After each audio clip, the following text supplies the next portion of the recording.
Chapter 201, Dim Hollow, Part 2. Want some? I offhandedly ask a very twitchy nightshade as we observe a literal wave of spiders crash into about a dozen powerful vampires and their many deathhounds. She shudders at the wave of blue smoke that passes near her and shakes her head. No thank you, I need my mind clear even if we aren't fighting right now. Your loss? I shrug and take another drag, an appreciative whistle leaving me not long after as I observe a gnawed vampire bisect an utterly massive specimen of frostbite spider. I do not remember the giant spiders being this aggressive or strong. Alor comments with a mix of awe and dread. They are usually far more skittish than this. I wave his concerns off. They are simple beasts, and I am using Daedric powers to compel them to listen to me. Anything I command them to do is basically their instinctual behavior, so they do not really feel fear or the need to survive right now. Fascinating, he mutters. I can already imagine dozens of military and logistical applications to such a power. I shrug. It is generally good practice to use Daedric powers only for doing something within the domain of your patron. They will not usually mind you doing otherwise, but they are Daedra, and giving them any excuse to demand something is never a good idea. He scribbles something and pointedly voices Daedra bad. I see you are volunteering to join me on my next visit to Mephala. I turn to him with a raised eyebrow. He bows immediately. Please forgive my cheeky behavior, my lord. Classy, I snort and turn back to the battle. Let us keep our eyes peeled. No sense in dying to arrogance. And we both do, but I do not miss the subdued humph that Nightshade directs our way. Speaking of the battle, the spiders were, as we expected, losing completely and utterly. The speed at which the vampires whittled their numbers down easily surpassed my own little killing spree under the walls of Haroldstead, but that did not matter, not for my plan. Due to living for so long and being able to regenerate from pretty much anything not immediately mortal, vampires tended to favor very aggressive and speed-focused fighting styles, combined with lighter armor.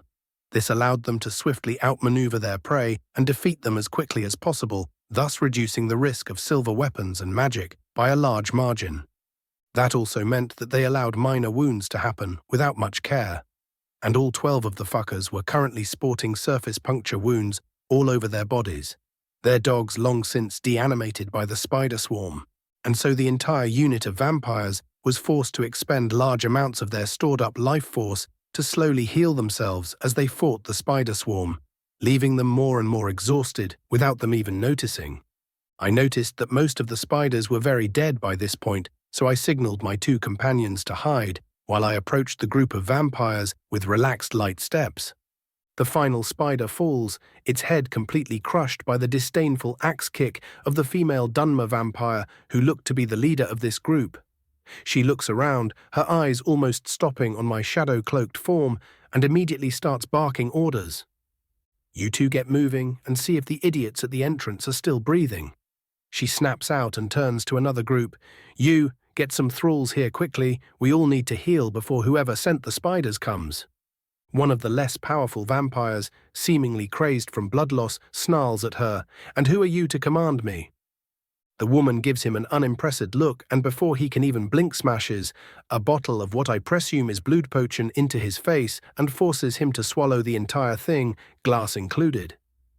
The young vampire practically wilts in place as his wits return to him and suddenly tries to look as small as possible. The commander smiles at him coldly. You will be reporting to me for additional training when we return to the castle.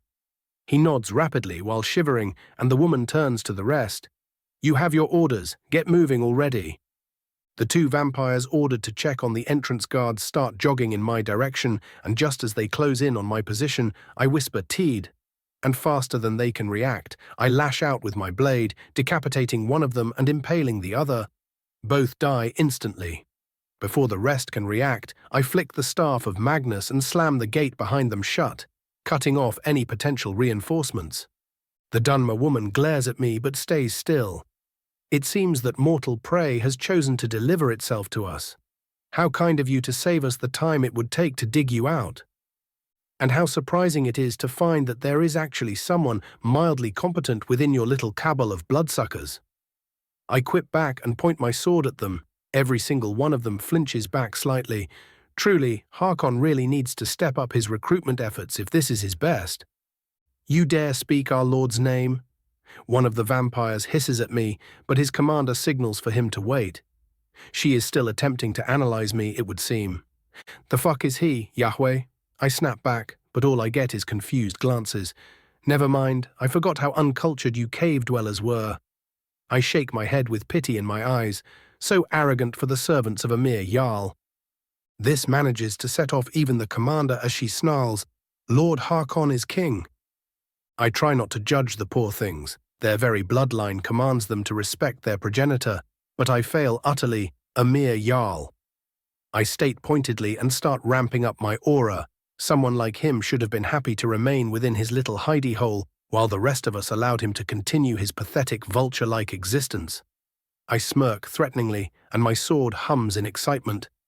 I am afraid that he has now lost such a privilege, and will be promptly exterminated like the parasite that he is.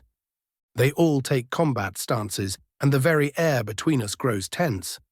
The commander narrows her eyes and prepares to pounce. And who are you to dare talk of our lord in such a manner? My magicka surges around me in full force, my aura turning visible to the naked eye, showing all of them just how fucked they were. You see, little farm tool, there is no longer any need to wonder where your god is. The smile behind my mask is all teeth, because he is right here, and he is fresh out of mercy. And then all hell breaks loose. 8 of the vampires rush me with all their supernatural speed, while the commander and another one remain behind and start slinging spells my way. Using Magnus's staff, I lazily redirect the magic coming my way back at their melee fighters, disrupting their formation. Soon they reach close enough to start casting life drain on me. But they are too weak to penetrate my magical defenses and quickly find another, more important issue to deal with as both of my Falmer vassals start casting solar explosions at the floor below me from their hidey holes. Many are singed by the sun magic, and they all retreat, keeping their distance while I engage in a magical duel with the ranged duo. The melee fighters try and circle me, but my vassals, well hidden from their sight behind either a corner or outcropping of stone, stop them in their tracks.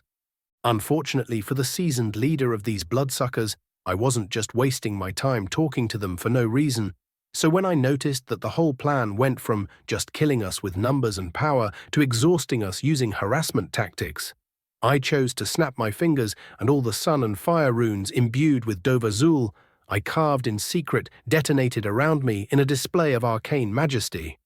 A wave of golden fire slams into the vampires surrounding me and rampages all the way to the other end of the room. The flames slam into the walls of the chamber, leaving only ashes behind. Or at least that is what I thought at first. I suddenly duck as a flurry of claws strikes past where my head previously was. A quick shadow walk, and I repel a barely visible figure from impaling a fear-stunned nightshade. Alor over-channels a solar cloak just in time to save himself from another bouncing attack by our enemy.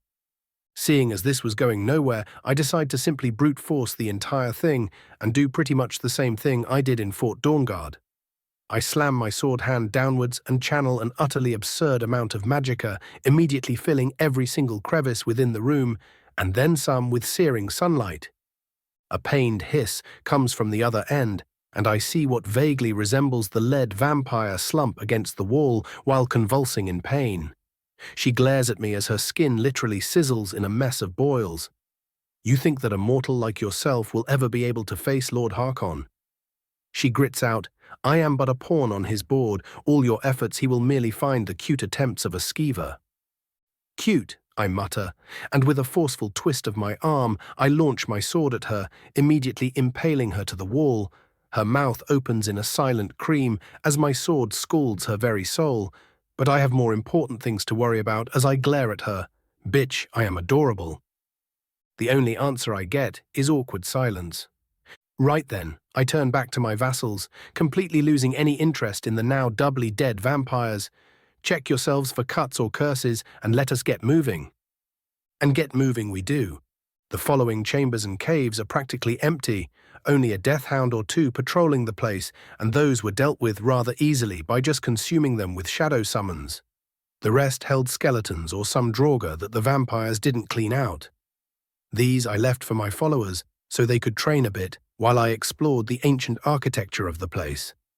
Yet all things interesting must come to an end, and soon we stepped out onto an ornate platform decorated with gargoyles, a single vampire angrily slashing the throat of a dead vigilant of Stendar, while his trio of thralls watched with dead eyes. This time I didn't even bother with introducing myself and merrily launched a spear of Sunfia at the back of his head while forcing him into place with a disproportionate wave of telekinesis.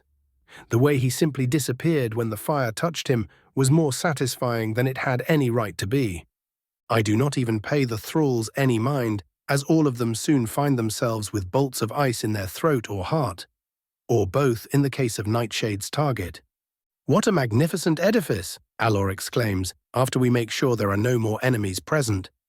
This place differs even from the rest of the tomb. I truly look at the chamber for a moment and get the general idea of what was going on.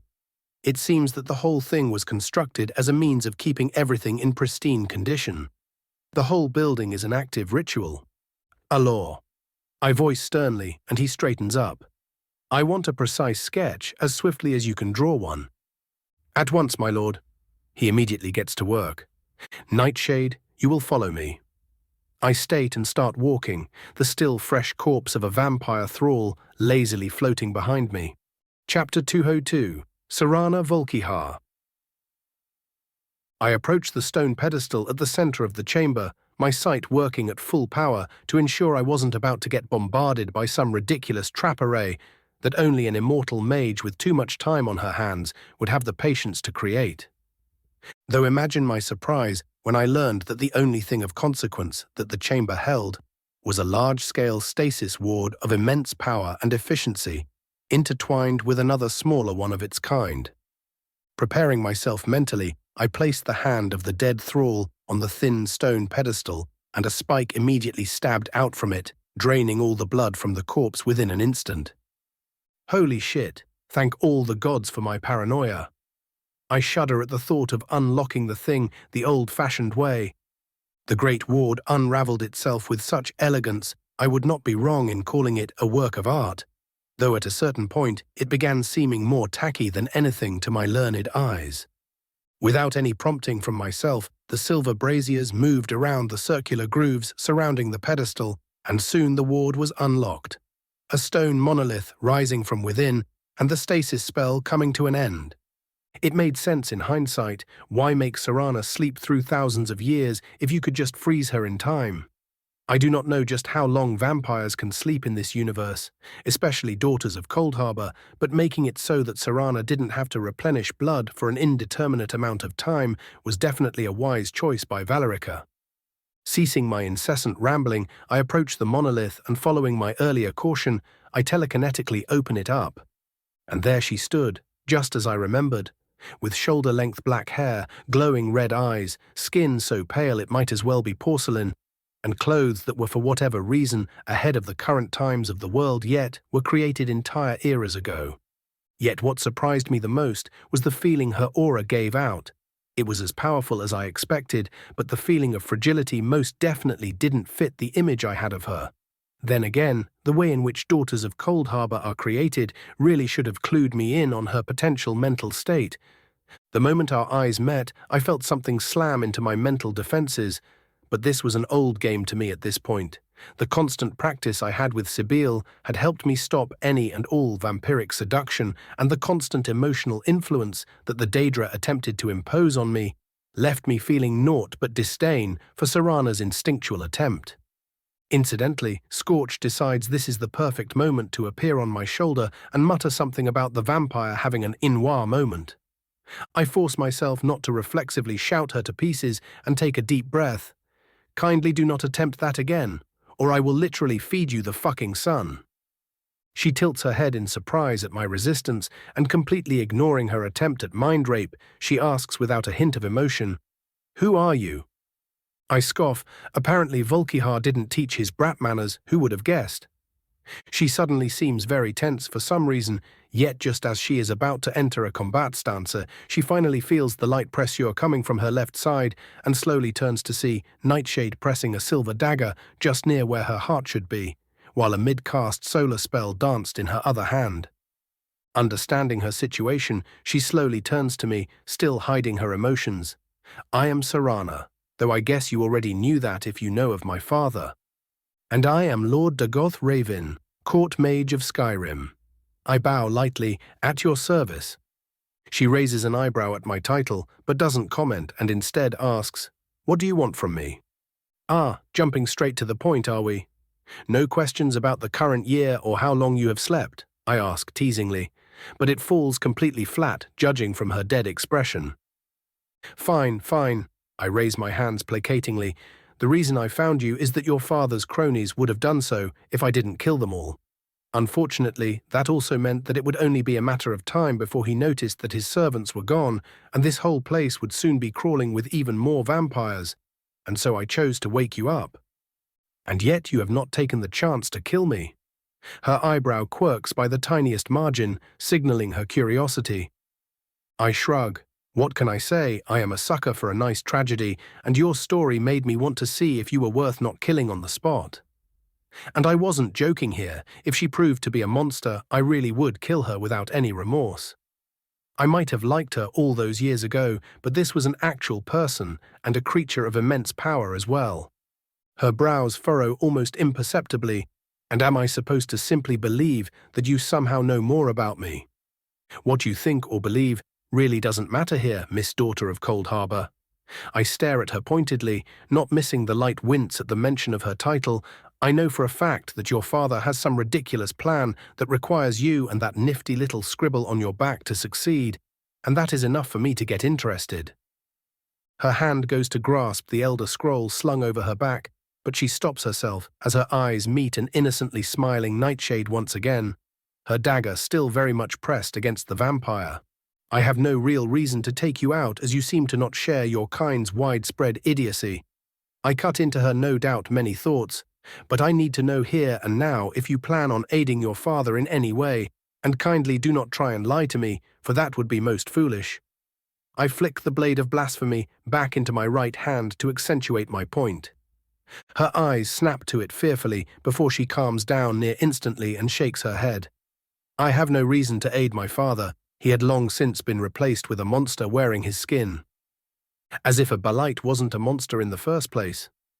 I scoff, and Serana pointedly looks anywhere but at me, her inner conflict plain to see even through her lifeless facade. What do you know about his plans anyway? I return to the point. She once again considers attempting to just book it, but thinks better of it. He wants to defeat the tyranny of the sun, and has been obsessed with doing so for almost as long as I can remember. So just the basics then. I hum. He either doesn't know the steps hidden in the scroll, or does, and has hidden it from you due to just what it contains. You speak as if you already know. Her expression is still utterly calm, but I can sense the immense desire to know behind her cold tone. I shrug. We would have to come to an agreement first. I see no reason to help you if our alliance remains uncertain. She frowns. You spoke nothing of this alliance. Did you really think I would let a vampire of your power simply run around as you desire? I raise an eyebrow. I am the court mage of this province, and the only justification I would have for sparing you would be your help against the many vampire incursions happening all across the holds. Good bullshitting right there. Pop's Scorch laughs through our connection. So you want me to fight my own family? She asks tersely. I shrug. Just the idiots among them. Harkon's plan will inevitably see the Volkihar dead and buried, and I am offering you a chance to avoid such a fate.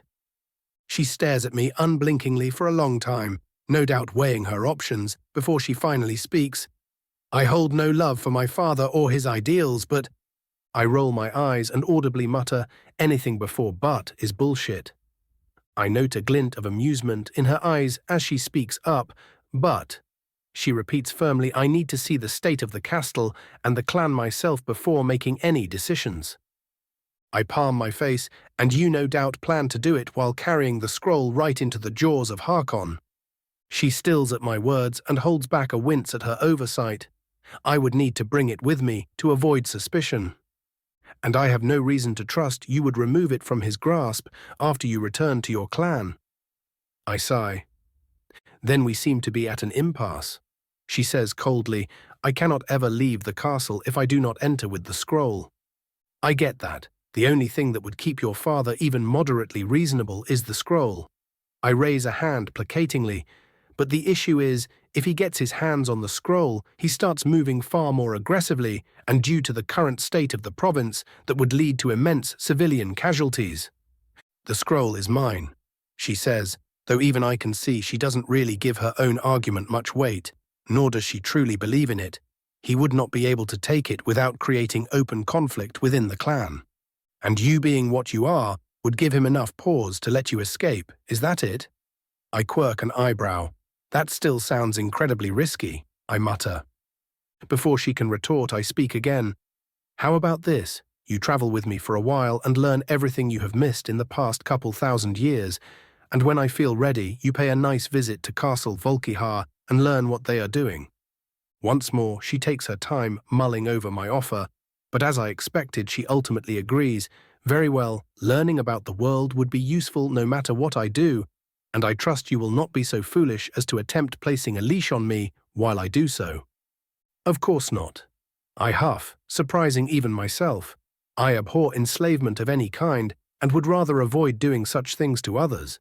But do keep in mind that you will have to be the one to leash yourself if you wish to avoid getting mobbed to death.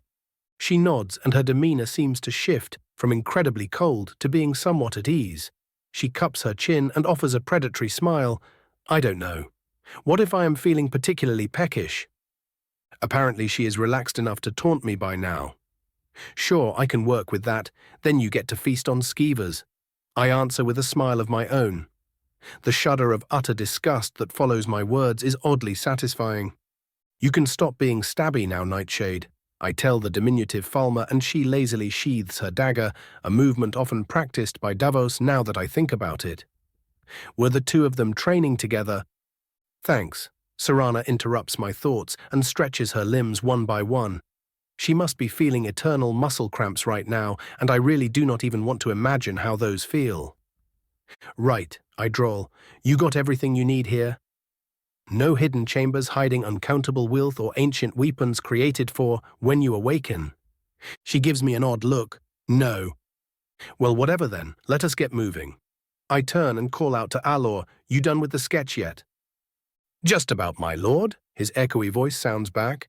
Serana shifts uncomfortably.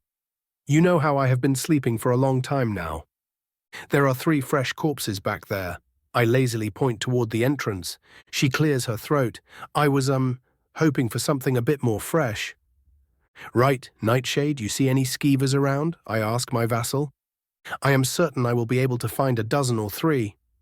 The diminutive snow elf answers with utter certainty. Corpses it is. The ancient vampire interrupts with almost lively enthusiasm. Chapter 203, Ramblings on Permanence. And done, Alor proclaims happily and places the disorderly mess that is his journal, charm grimoire, back into its holster. Anything else that needs doing, my lord? You can relax now. I wave him off. We are just waiting for our new friend to finish with her cooking session. And it could quite literally be called that, as instead of just simply draining the corpses, Serana pulled out some supplies from her own Oblivion storage space and set up an alchemy station with surprising efficiency. She had already brewed a dozen blood potions, and I had to give respect where it was due. She looked almost as skilled as Hakan while doing so, even if she did lack his spirit of discovery. All under the watchful gaze of Nightshade, of course. I can hardly imagine living so long, Alor mutters, while looking at the vampire. I am stunned just imagining all of the things I could learn in all that time.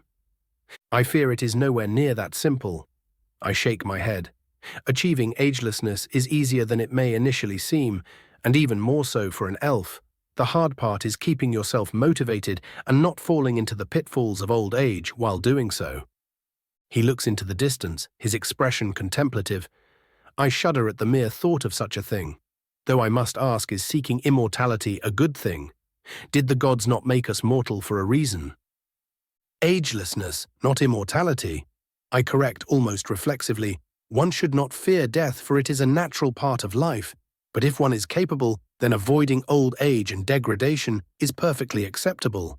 Or that is what I believe, at least. I hum, growing equally contemplative. As for the answer to your actual question, agelessness should never be the goal, but just simply another means for your true goals. Seeking to escape the inevitable will merely lead you to making terrible mistakes, and will in the end be utterly pointless, as you had no true goal to begin with. Ah, I think I understand. His eyes widen a bit. If one were to spend their entire lifetime chasing immortality, one would find it to be pointless. But if one was to spend it seeking a goal and achieve immortality in the process, then it would carry actual purpose. I give him an approving look. You are surprisingly wise for someone who was little more than a goblin up until recently. That simply makes the achievement all the more fulfilling. He smirks, utterly unoffended by my comment. Though I have to ask, how are you so certain about these ephemeral concepts? Are you not yourself rather young, my lord? I stare at him for what must have been an uncomfortably long time, as he suddenly shudders and raises his hands placatingly. I will of course understand if you do not wish to speak of it. I have no right to demand your secrets. Pay it no mind. I look away. I do not judge your curiosity, for I am no better. I trail off for a silent while, the clinking of a mortar and pestle and the rushing of water filling the sudden quiet. The answer to your question is a rather simple, yet incredibly complex one. I mutter, one should not fear death, for it is not the end, but just another beginning. That is all I shall say on the matter, and we will speak of this no more. It takes him all of half a second to understand my meaning, and yet in that instant, he looks like he had learned the secrets of the world itself, as if he had just achieved some form of enlightenment. Of course, my lord, he says with his usual respectful tone, this time tinged with true reverence. I apologize for my over-enthusiasm. You sure it was smart to tell him that, Pops? Scorch chirps mentally. I think of a shrug through our connection. Even if he was to start spreading the information, people would just think him mad or an idiot. The kid looked inquisitive, and it reminded me of myself at some point, so I threw him a bone. Whatever floats your boat, Scorch returns with an equal lack of care. By the way, the thirsty noir seems to have finished brewing her bodily fluids. I hold back a chortle and look to see that Serana had indeed finished packing and was now trying, and failing, to chat with Nightshade, said Snow Elf, contenting herself with merely creepily staring at the vampire. And what kind of elf are you? Serana bends down and almost smacks Nightshade's face with her own. I do not think I've ever seen an Altmer as pale as yourself, so that would probably make you Fulmer. But those were all enslaved and mutated by the Dwemer. She cups her chin while Nightshade pointedly stares at her, her eyebrow twitching. Kindly do not stab the annoying vampire, Nightshade, I say with an amused smile as I approach the duo. I would rather not waste our trip here. If she were alive, Serana would have no doubt be sweating buckets at this point, because in her drowsy curiosity, she failed to notice the annoyed Falmer pulling out her silver dagger. I really have grown rusty, she mutters as she pointedly distances herself from the target of her questioning. That is to be expected of someone who had slept for so long. I shrug. It should be at least a couple thousand years since you were entombed here, and I doubt that even a vampire of your power would keep all of your skills and instincts sharp at that point. And how do you know all of this? She tilts her head, apparently choosing to ignore my previous refusal to explain myself before she truly offered her aid. And so I answer with equal shamelessness, seer bullshit. I smirk. Of course. She sighs. Shall we go then? I would rather not spend more time in this place. While it is rather tastefully built, it is also rather dreary. I mutter, playing with my neat goatee all the while. Fine then, let us away. It takes Serana only a couple of stunned moments to realize I was walking in the direction opposite to the original entrance, and when she does, she immediately asks with suspicion in her voice, "And why are we heading this way exactly?" Well, you see, using my majestic powers of foresight, I pause to give everyone the time to groan. I have discovered that an entirely different tomb has been built exactly next to this one, and I quite frankly do not feel like just leaving it there, unpillaged. Must you do this now? The vampire deadpans. Why, yes, I must. I reply with a winning smile. Besides, my followers need some extra experience, and you can ask me whatever you want to know while we go on a pleasant stroll through the catacombs. Both of the Falmer send me pleading looks, but I shake my head. Come now, you two. I am right behind you. There is no need to be afraid. Even as I say this, they still stare at me pleadingly. Fine, fine. I sigh. I will give you some support, Arise.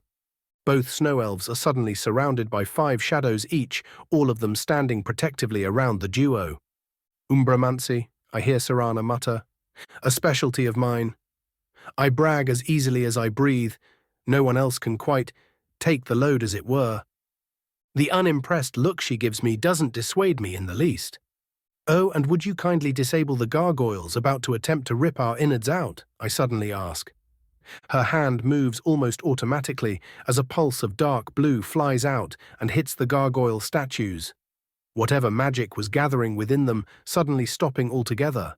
Her movements are in fact so instinctual that she looks at her hand in confusion and mutters a surprised, "Oh, Sabe!" Someone seems to have forgotten more than they were letting on. I raise an eyebrow, and she suddenly looks like a deer stuck in headlights. No need for that, my earlier stance remains.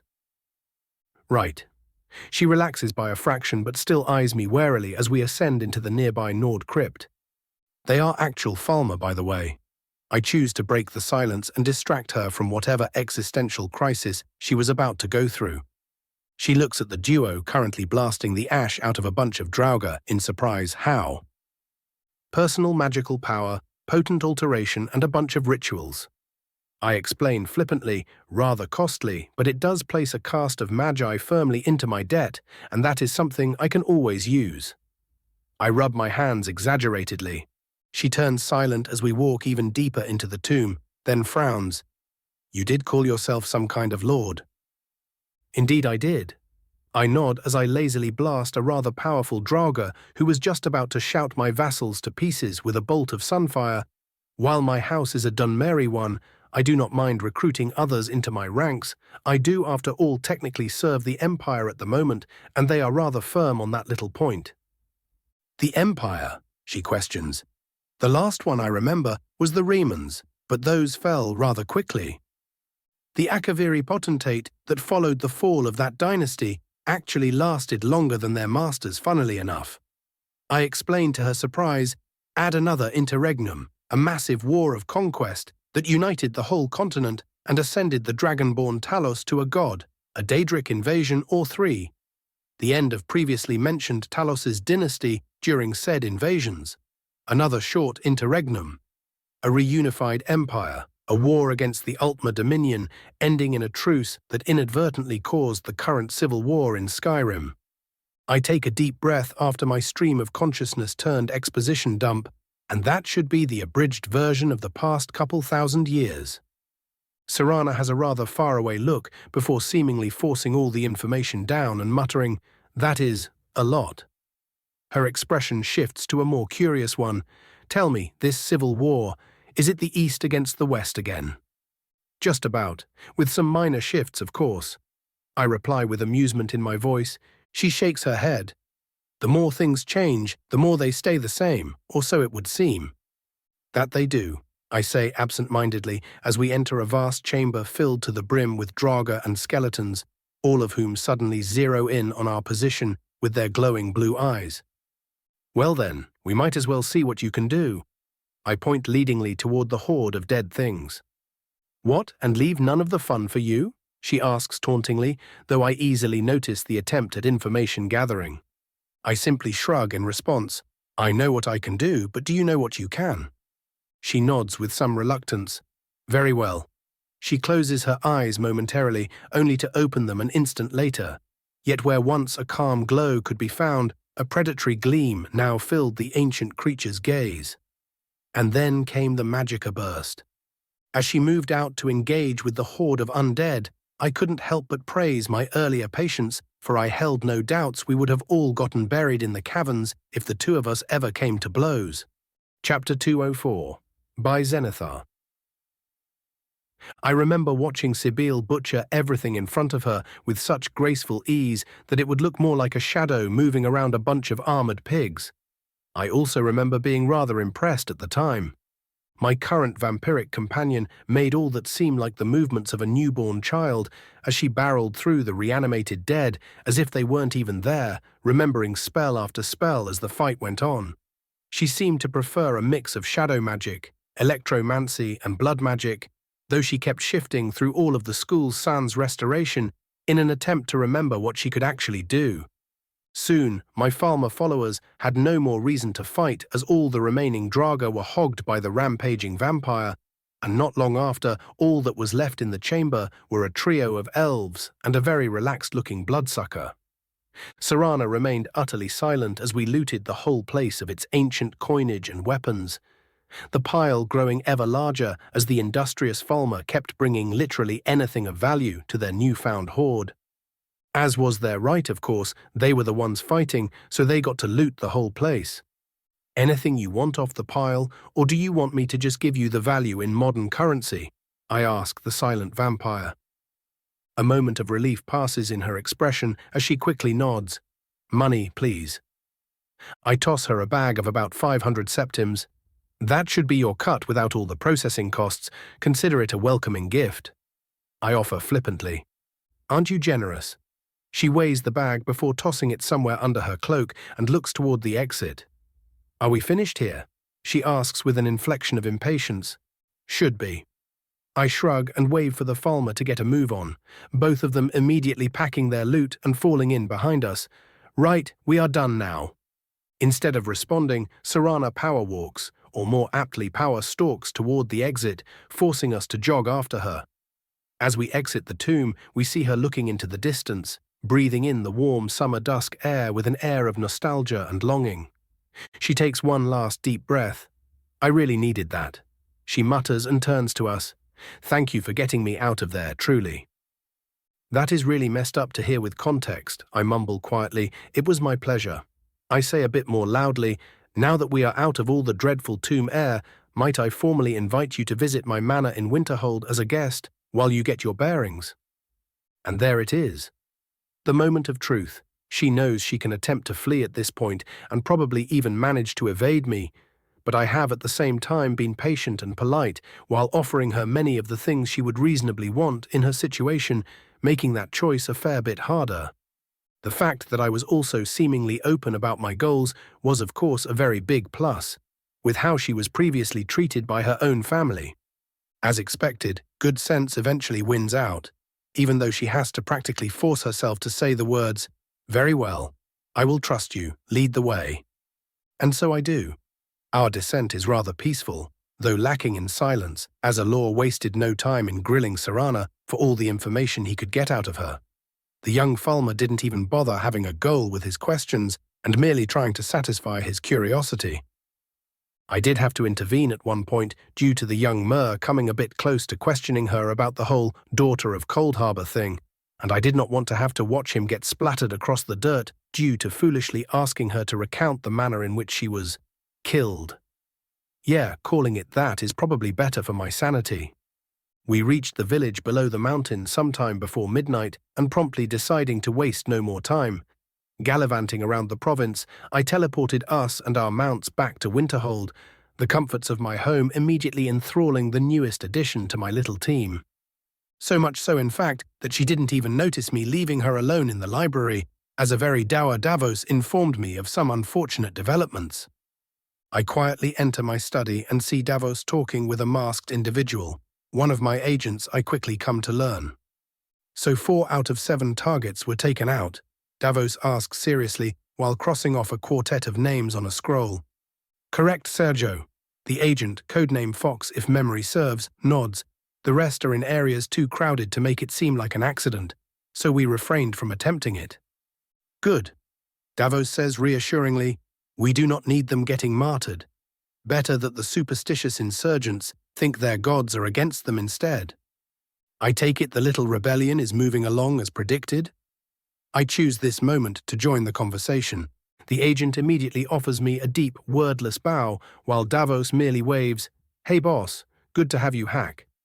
Fox gives his superior what I can only describe as a look so incredulous it bypassed his mask, but my right-hand mayor simply ignored it and got on with his report. The gatherings have been growing in size for a couple of days now, and they plan on making a move soon. He points to the list atop the table. We managed to eliminate a couple of the ringleaders, but those were mostly the merchants and rabble-rousers. The ones who managed to evade us are a priest of Talos, what we presume is a Stormcloak agent and one of the local guard veterans. Better not be one of Tolfdir's. I pray inwardly, and which guard is it? Davos mulls the question over for but a moment and then speaks. I think you have already met him. He goes by Thorgrim. That is. I trail off before settling on unsurprising. Yes, while he is known to have aided you against the late Lord Moabane, he is also known for his barely hidden disdain for elves and magic. Davos lists off with growing disgust, a stereotypical Stormcloak if there ever was one. I nod. I also had something of an altercation with him about some research notes we recovered a couple of years back. Him being so willingly ignorant and stubborn as to attack his own people is honestly not beyond my expectations. I clap my hands. Enough about the old codger. What about the other two? Davos pulls out a larger, more detailed scroll. The first is, as I have said, a priest of Talos leading the more vocal of the local devout from within the poorer parts of Winterhold. Gods, do I hate dealing with potential mobs. I comment with some frustration. I am guessing they will try and take up the local guards while the rest actually do the deed. Just about. Davos nods.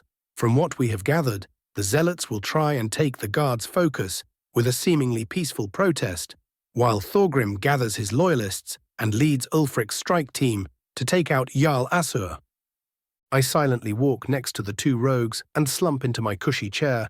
Invite Captain Hjolmir for an urgent meeting and make sure that our newest guest doesn't wander around while you are at it. What new guest? Davos asks worriedly. I wave him off whisper so only he can hear. Oh, don't worry, it is just a daughter of Coldharbour. His expression turns into a perfect deadpan. Of course, nothing weird about that. Come, Fox, we better get moving. Is anything wrong? The confused agent asks. Move, you will thank me later. Davos practically pushes him in front of him as they both leave the room. Scorch appears on my shoulder and chuckles. It is cute that he thinks he can save him. Oh, Davos, you sweet summer child, I mutter with an evil grin, and both of us burst into a fit of evil cackling that would no doubt get me declared a Dark Lord if anyone heard it. The meeting with the guard captain of Winterhold took me the entire evening, which was far faster than I expected, if I was being perfectly honest. The descendant of Tolfdir spent hours questioning me about anything and everything I knew about the upcoming rebellion. His face when I informed him about Thorgrim's involvement in the whole thing looked as thunderous as some of my spells, and the only thing that stopped him from smashing my table was me informing him he would have to pay for it if he did. It was a very expensive table. We made a detailed plan of action, joined by Davos sometime in the middle, and he left my manor just before midnight with purpose in his steps and fire in his eyes. I put down my empty cup of coffee and let out a long sigh. Even after all that, I still don't feel tired. Though my annoyance at my lack of need for naps disappears as quickly as it appeared for an idea struck me, but a moment later, I do need to inform Isran about some of the developments. With a snap of my fingers, I disappear from my study, unfortunately missing the delectable scene of Davos practically running away from an amused Serana. I appear within a warm cave with a loud pop, immediately followed loud girly shriek, followed by a heated forge hammer flying at my face. Naturally, I stopped the thing with ease, but whoever threw it at me apparently didn't get the memo, as they decided that a hammer didn't work, a crossbow bolt would. I had to block 3 before they hesitated. Kindly calm yourself. If I wanted to harm you, there is quite literally nothing you could do about it. I voice with an amused drawl. Who are you? The Breton woman asks with shaky hands and a shakier voice. I do not get the time to answer as the nearby door is slammed open and a good half-dozen fully armored Dawnguard members rush into the room. Though the moment that Isran's eyes land on me, he raises a hand to stop the others from committing suicide via mage. You. Isran practically growls. It is indeed I, me and myself. I quip back, at your service. How did you get here? He asks, apparently unamused by my introduction. I shrug. Oh that. Well, I just marked one of the silver ingots with my sigil. You didn't expect me to ride across Skyrim every time I wanted to talk to you, did you? He slowly palms his face, takes a deep breath, probably counts to 10, and finally asks, why not inform me then? Because I am as petty as I am powerful. I reply immediately and point at him, and you were rather rude when we first met. An excited, girlish squeal of excitement interrupts whatever answer the tired ass-looking Isran was about to give, as the woman who just shot at me, not once, but thrice looks at me with pure adoration. You are Court Mage Raven, the Dwemer expert? Her eyes practically glow. Yes, I answer hesitantly. Oh, by Zenithar, I have so many questions. She grabs me by the forearms and starts trying to drag me toward her blueprint table. I hear you have discovered the secrets of the Animunculi. Oh, I can't believe this is happening. Dear dead fucking Dagoth, is she a bloody fangirl? I turn to Isran to ask him to help me out, but the amused smirk on his face informs me of my fate, and his following words practically seal it. Take your time, Serene. I am sure the good court mage is too tired for serious work at this time, so we can convene in the morning. She nods so quickly, I am genuinely surprised she didn't break her neck. All I've managed so far is the reload mechanism, but I am sure someone of your skill could help me create the perfect hunting tool. She babbles faster than a child on a sugar high, and my dread grows with each passing moment. Is this karma? Chapter 205. Unrest. I leave the passed-out Sorene in a bunk bed within the barracks of Fort Dawnguard. The woman was so damn enthusiastic about questioning me and grilling me, for all I knew she straight up didn't stop until her body itself decided to shut down due to exhaustion. Not that I really minded helping her out with the more basic design she was trying out. It isn't like she could have kept me there if I wasn't at the very least amused by her behavior and also a tiny bit interested in what she would make. Much to my disappointment, it was just crossbows and different more potent variations of said weapon, which made sense considering the perceived urgency of the whole vampire apocalypse thing, but I was still not overly enthused by the lack of creativity. At one point I grew bored with her simply talking about adding more power to the draw and bolts, so I gave her the idea for a repeater cartridge and left it at that. I found Isran in one of the chambers higher up the fort's central keep. The man either did not sleep or was an early riser, and yet he somehow looked to be fully rested. You sure you aren't the vampire here? I asked jokingly. The large red guard looks up from his map and stack of ledgers, offers me his customary glare, and asks, how did you enjoy working with Serene? She has potential. I shrug and inwardly chuckle at his obvious disappointment at my lack of reaction.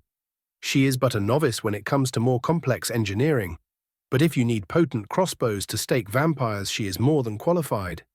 He nods, fully expecting my opinion, and can you be persuaded to teach her how to build automatons? I shake my head. Not that I am all that unwilling, the college already has the basic schematics after all, but she would need to have a skilled group of smiths and a talented enchanter on hand to make any kind of production viable. I frown and also quickly add, not to mention that production costs and time scale up exponentially for the more potent models, and you really shouldn't expect the basic ones to stand against a vampire even in numbers. Isran offers a grunt in response, though it easily reads something along the lines of, I shouldn't have expected things to ever be easy. After a short pause, he asks, you have come here for a reason. Did you find anything in the caves? A fair bit, actually, I say leadingly, though I should inform you that both the vigilants that decided it was a wise idea to charge into a nest of vampires on their own have been given their just reward for their lack of wisdom. He takes a deep breath, holds it for a moment, and then visibly deflates. What did you find? The question is filled with the hollow hope of his old comrades dying for some cause instead of foolish pride. The general outline of the vampire's plan and an unexpected ally. I offer a smooth half-truth. They seek a specific set of Elder Scrolls in an attempt to defeat the tyranny of the sun. I feel that I do not need to explain how unfortunate that would be. I see, he mutters, and what of your ally? Oh, just a daughter of Cold Harbor to whom one of the Elder Scrolls belongs. I answer cheerfully. The vampire hunter nearly jumps from his seat as he fixes me with a glare. You are working with one of them? He hisses. I roll my eyes. I have seen her and deemed that she is not dangerous nor malicious. Besides, her aid would be a very powerful asset in Wa. I see. He states loudly and grasps his warhammer. You have been bewitched by the monster. It isn't a question, but a statement of fact. His eyes suddenly become determined as he prepares his pitiful attempt to subdue me. Naturally, I will be having none of that, Isran. My voice is quiet, but it slams into him like a hammer. I have stood before the princes of the Daedra and spat into their faces. Do not presume to hold me to the same lowly standard as the rest of your little soldiers. He starts sweating as the world itself seemingly grows angry at his actions. Besides, I mutter as I approach him and stare into his eyes, do you really think you or your toy vampire hunters would survive facing me? The question hangs for what must have felt like an eternity to the poor man, yet the moment I decide to stop slamming him with my fear aura, he gasps and steadies himself on the table, his eyes now carrying a great deal more wariness than before. An entire minute later, he finally speaks. Are you certain that this creature is not a danger? He looks almost constipated at having to force himself to compromise.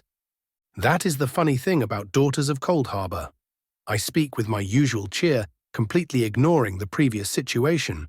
Even if they are the most powerful form of vampire, they are at the same time under the least amount of influence from their Daedric patron, so those among their number that do not utterly shatter upon inception can be downright reasonable. My words only serve to grow the discomfort on his face, but he knows that he cannot really do anything about it at this point, so he merely sighs in defeat. I trust you will make sure that it doesn't go on a rampage. I roll my eyes. She is a person, not an it. But I guess I will take what I can get from you. His frown deepens, but I keep going, and yes, before you decide to ask me for the second time, I will make sure she is not going around butchering the innocent. I might seem careless to you, but I know what I am doing, and I value this land too much to let it fall under vampiric control. He grabs a tankard from nearby and takes a deep gulp of mead. Is there anything else? I tilt my head for a moment before nodding. I plan on using the lack of scroll to delay the vampires as much as possible as they scramble across the ancient ruins of Skyrim in an attempt to find it. I trust you will make sure to bolster your forces in the meantime. He nods without any hesitation. Of course, I have already sent patrols out to hunt around Solitude. Good, I hum. I will leave you to your drink now. There is some trouble brewing in Winterhold, and I feel like it won't take much before it boils over. The Civil War, he asks. Unfortunately. I sigh. Only something as ridiculous as the Thalmor Concordat would allow a cunt like Ulfric to get any real power, but I guess that is the world we live in. EC, he mutters, good luck. You as well. I nod and snap my fingers, once more getting to experience the glorious feeling of magic spaghettification. I appear back inside my manor, standing face to face with my maid, who seems to be hiding out with a bunch of other workers. Their eyes snap to me, and all of them let out a sigh of relief upon seeing me. It takes me but a moment to realize what is going on, and even less for cold rage to start boiling in my veins. Remain here while I deal with the trash. I order coldly and walk out, my glaive appearing within my hand with barely any input. Fuckers wanted to touch my people, eh? I guess it was time to take off the kiddie gloves. General Pov, a large crowd of Nords was attempting to relentlessly push into the fenced-off section of the city that housed the population of Dunmer refugees. The reason was evident after but a glance, for the Nords were clad in clothing of poor quality, while the small quarter housing the Dunmer was far more prosperous than most of the local humans would like. An elderly Nord pushed against the wall of armored halberdiers, guarding the entrance with all of his meek strength, only to get shoved back by one of the guardsmen and fall onto the cobbled street with a loud snap. The crowd stilled as they all looked at the now broken arm of the old man, and the situation seemed just about ready to erupt. And it would have, if not for the sudden feeling of dread felt by the protesters. The ranks of masked Dunmeri guards split at the center as the imposing figure of their lord stepped out in full combat gear. If the crowd turned silent when the old man fell now, they were doing their best to not even breathe too loudly. I have been busy hunting a cabal of vampires for the past few days. The deep voice of the legendary court mage sent shivers down the spine of the 100 or so people in the crowd. Imagine my disgust when the first thing I saw upon my return was the cowering forms of my terrified staff. "Tell me, fools." His words were accentuated both by the Thum and his staff crackling with crimson lightning. "Why should I not kill you all for the attempt?" No one dared to offer a response. "Murren," the Dunmer lord voiced. One of the guards in slightly more ornate armor and a triangular purple banner hanging off his halberd stepped out from within the formation. "Yes, my lord? The city is currently under revolt by seditious elements. Ensure that these fools do not leave and cause more harm."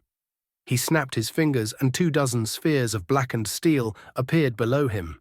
And to the horror of the protesters, they all immediately transformed into crossbow-wielding automata. "You have command of the automatons and 10 guards. The rest follow me." The Nords could only look on dazed as the terrible mage moved on without paying them any further mind, most of the Dunmeri following after him. Aim.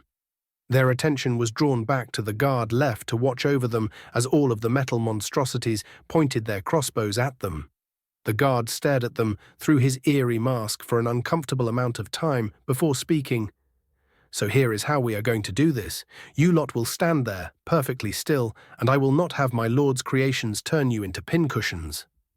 Questions? One of the braver young men among the crowd managed to stammer out, "May we at least help him?" he asked while pointing at the old man. Even through the mask, they could see the elf roll his eyes as he pulled out an ornate glass bottle and tossed it to the young man. "Have him drink this and make sure to return the bottle. It is probably worth more than you are."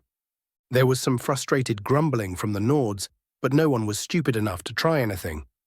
It would seem that the crowd was rather lucky, as no Stormcloak agitators were placed among them. Very lucky. Raven's POV. As I walked down the streets of Winterhold, I observed the situation in the entire city, and oh boy was I growing more pissed by the minute.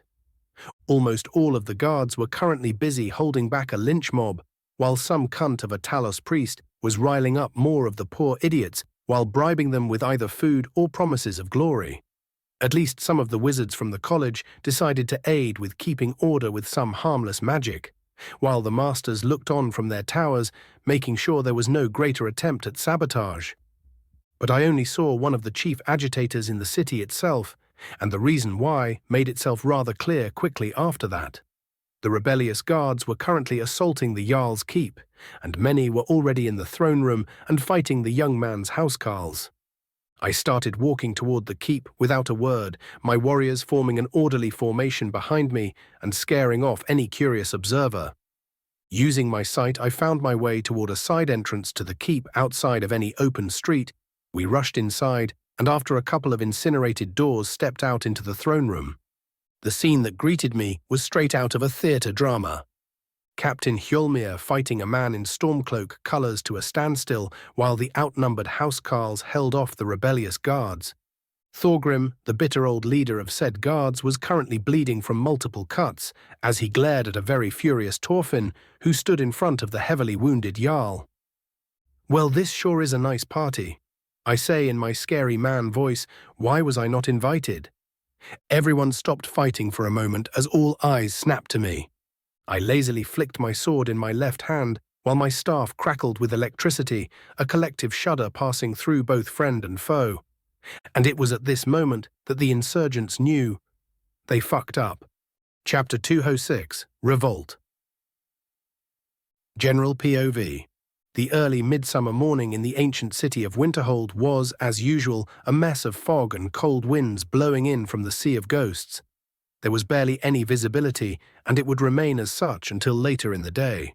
The residents hated it with a burning passion.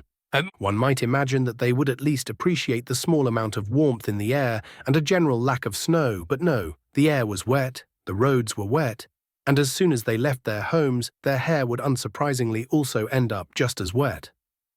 Summer mornings in Winterhold were miserable, and everyone agreed on that.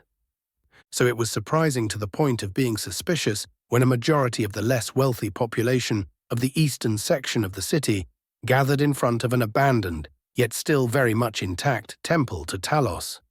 The presence of those who openly spoke in favor of Ulfric's Stormcloak, and even some of the guardsmen, made the scene outright alarming. The crowd surrounded a trio of Nords, the visible duo at least middle-aged, while one was not identifiable. Two wore armor, while one was dressed in the thick furred robes of a Nordic priest of Talos and Shore. Of the two armored men, the most recognizable was Thorgrim.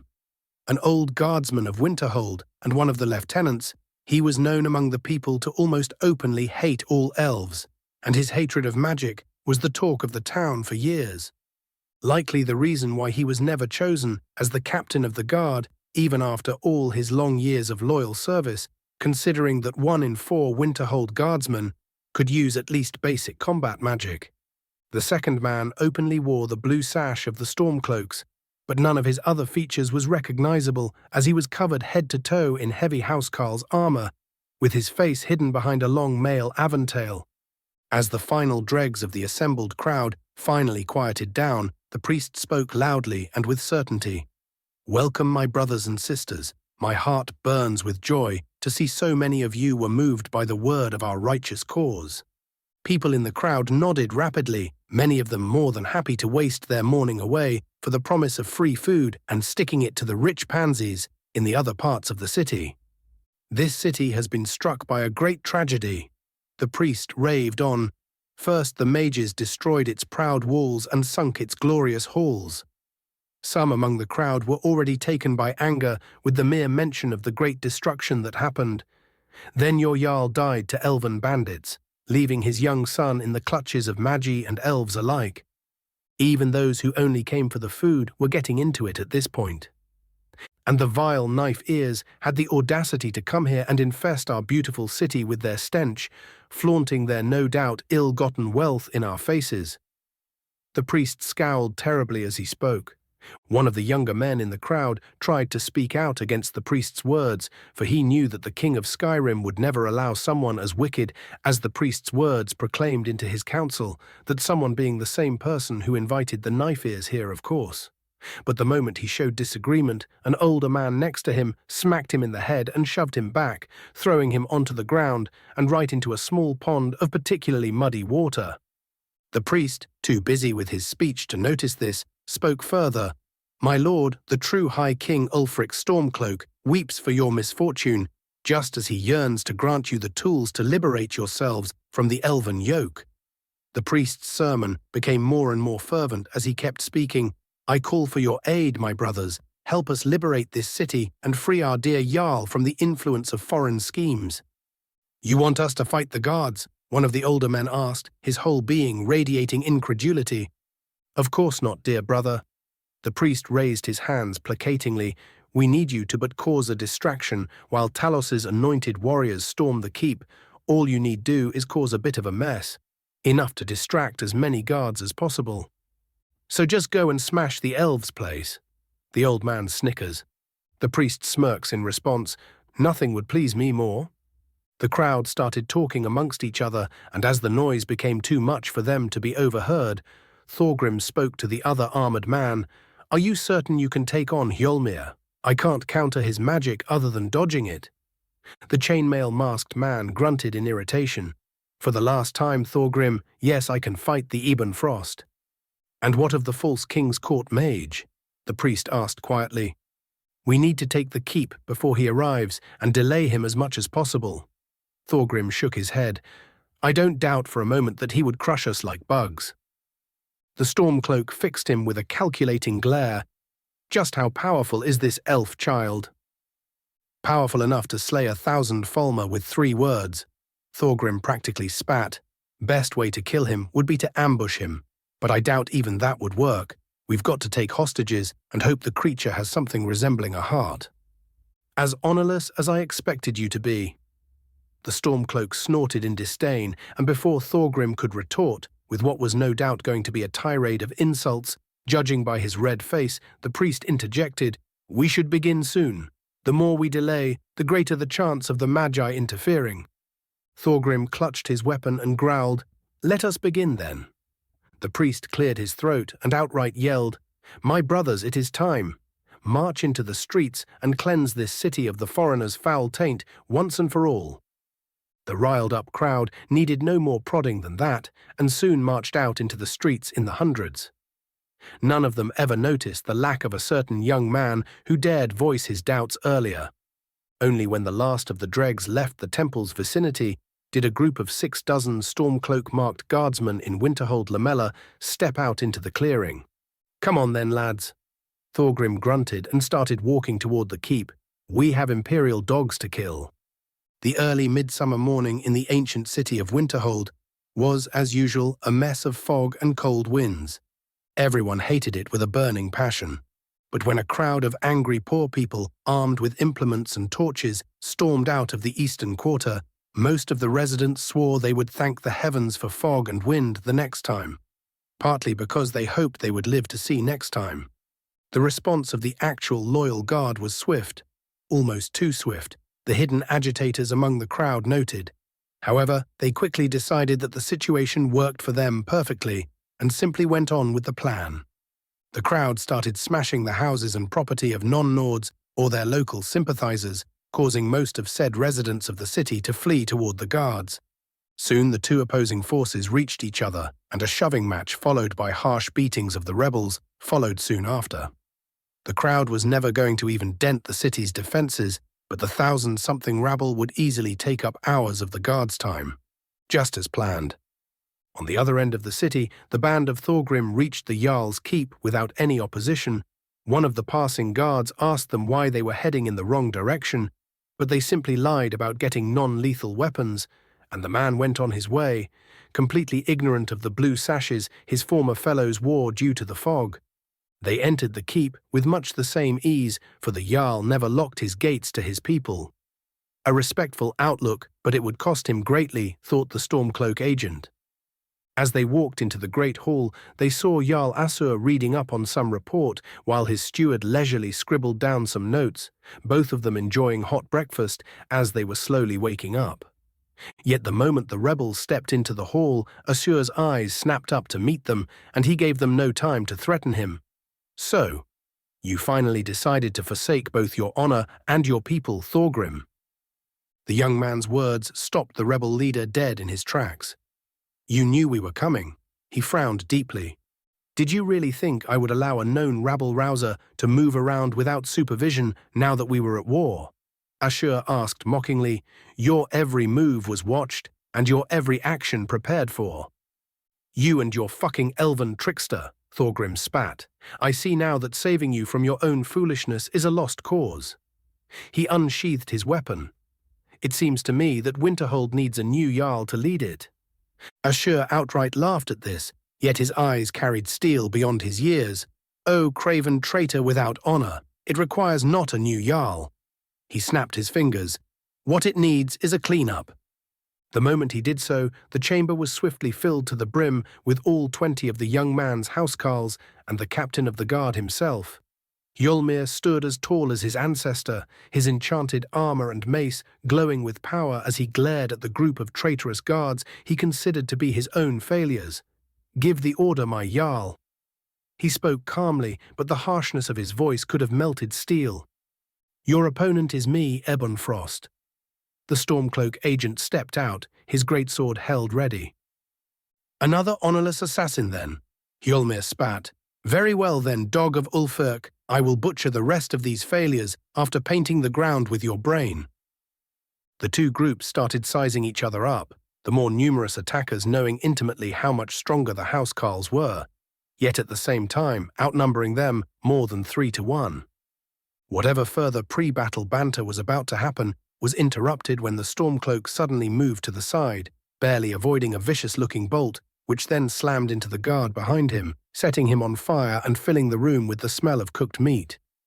The defenders took this as a signal and charged forward as one, smashing into the more numerous force of rebels like a hammer. Axes and shields crashed against each other, yet even as both sides tried to keep to their formation, a couple of openings were inevitable. Through one charged the greatsword-wielding Stormcloak, now wary of the hidden crossbow man and easily dodging his next two attempts, something which was made much harder when a pointed iron rod nearly took his head off. His eyes met his attacker and glared as Captain Hjolmir pulled back his telekinetic missile.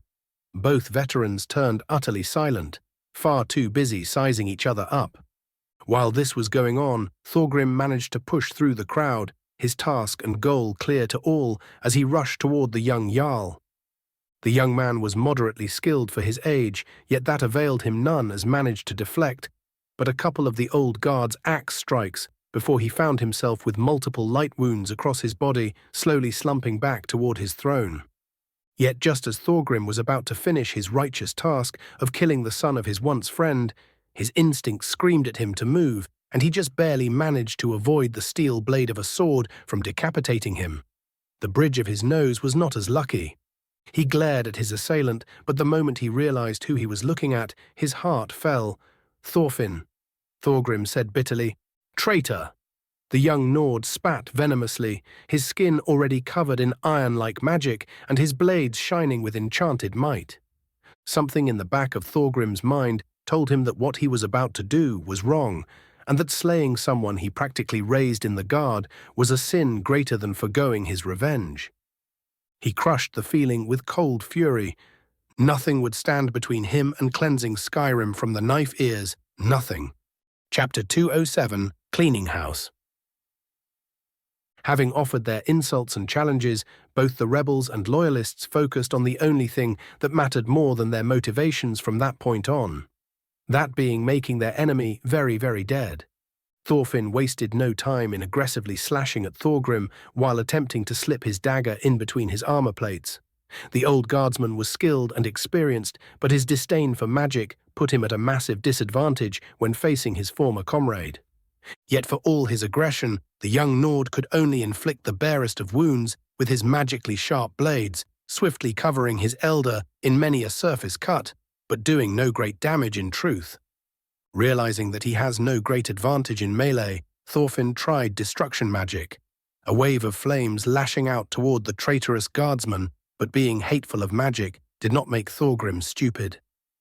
The old man dodged the flames with practiced ease, and whatever flames managed to catch his form were absorbed by his rune-covered shield, ancestral runes of protection, of course, nothing to do with magic. Thorfinn ground his teeth in frustration and prepared himself for a prolonged battle, the loud twang of a crossbow and the pained screams of a traitor on fire, swiftly assuring him that time was most assuredly on his side. Besides, those numerous cuts ought to add up at some point, right? On the other end of the chamber, two far more powerful combatants were quite literally making waves in the battle as their weapons clashed against each other and spells blasted the ancient hall all around them, only the enchantment set by the Jarl's ancestors allowing the structure to remain standing. Hjolmir's mace smashed into the blade of the Stormcloak, only to be redirected aside and crash into the nearby wall with an explosion of force.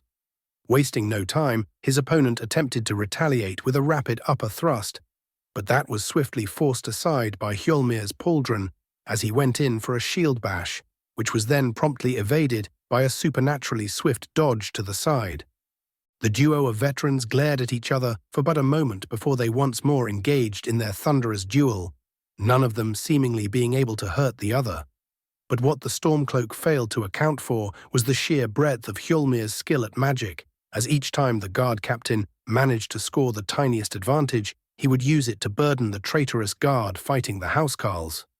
It was a bunch of slight things, a telekinetic tug here, a blast of paralysis there, but it all swiftly added up to over a dozen dead traitors before the Stormcloak noticed. "You would mock our battle like this?" the agent of Ulfric snarled. Hjolmir openly rolled his eyes. "I am not one of you idiots who think we should return to running across the snows with no more than a mere kilt and good intentions, and you seem to have forgotten something, traitor." "And what is that?" he asked as he took the opportunity to calm his breathing and prepare for another clash. Hjolmir smirked as he sensed a massive aura approach. This was never a battle to begin with.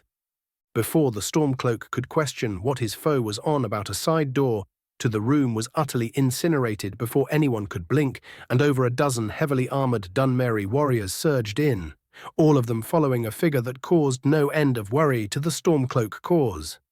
Raven Flametongue, the near-legendary court mage of Skyrim, looked over the scene that greeted him with barely hidden disdain before he spoke. His voice pulled straight out of a nightmare. "Well, this sure is a nice party." A blade radiating such power it sent shivers down the spine of all those present, flicked into his previously empty hand. Why was I not invited?